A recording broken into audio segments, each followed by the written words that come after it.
Catherine Tinsley with the Nocturnal. How are you guys doing today? Hey, Catherine. Great, how are you? I'm good. Are you ready to get started?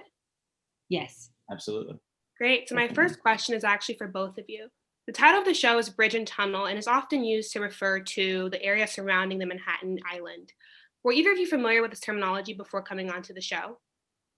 Yeah, only from movies that I'd seen that referenced it, but I imagine Sam has a more personal relationship to it.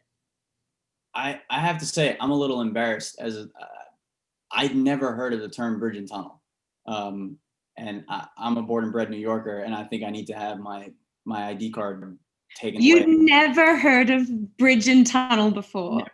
Never. I'm How? I'm extremely embarrassed to say that maybe I don't know, maybe like I'd heard it in a movie or a TV show, but yeah, when Eddie told me, he's like, yeah, it's bridge and tunnel. I was like, that's okay, cool. He's like, yeah, because you've always been like in the city, right? Like you're just an Astoria kid. You just like you've never been. Yeah, I mean, like bridge and tunnel. I mean, yeah, like for people who were traveling to Manhattan, I guess everyone else, like those people, were the bridge and tunnel kids. So I guess like being in Queens, like yeah, I do have to take a bridge or a tunnel to get there. So I guess I was a bridge and tunnel kid. Oh, check your privilege, Sammy Vartholomeos. Yeah, I'm embarrassed. I knew what it was. I knew exactly what it was. But the show used to be called Everybody Has a Dream. Yeah. Which is a phrase that I think everyone's familiar with, right? Almost. Almost. My dreams. Maybe not you. Yeah, probably not. Yeah. I'm one of those people too. My next question is for Caitlin. You're originally from Melbourne, Australia. What was it like for you to develop that Long Island accent with your character of Jill? Really easy. No, it was really stressful. And Sam was with me every day. And I was like, I spoke in it pretty much consistently the whole way through, which must have been very annoying for anybody who knew me before I started doing the show. But yeah, it's really intimidating because it's probably one of my favorite accents, but like I don't really have a gauge of how well I do at it. It's just like kind of a fun thing to do. It's easy to become really cartoony, but luckily everybody around me was doing it. Sam has a very strong New York accent, which, you know, I'm a huge fan of. So that was fun, but it is weird. Like it's not super intuitive to speak with a different accent, but because I've lived in America now for the past like 13 years, I don't ever really get to work in my natural voice. So I'm used to going in and out of it.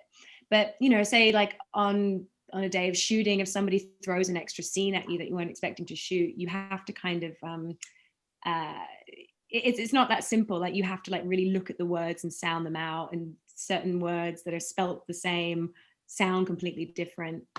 I'm just explaining accents now, but yeah, it was difficult. It was really difficult. But she nailed it. She absolutely nailed it. And she had everything going. She had the hand gesture. She nailed it. She got it.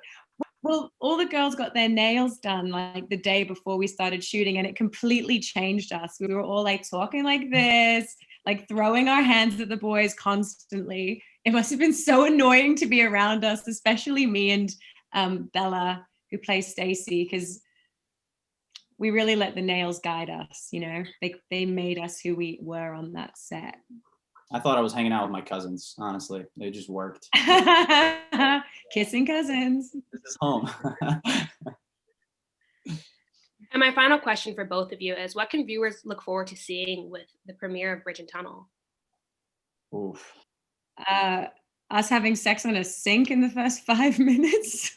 Yeah, that's definitely. Don't tell them when. Just tell them. Sorry, spoiler alert.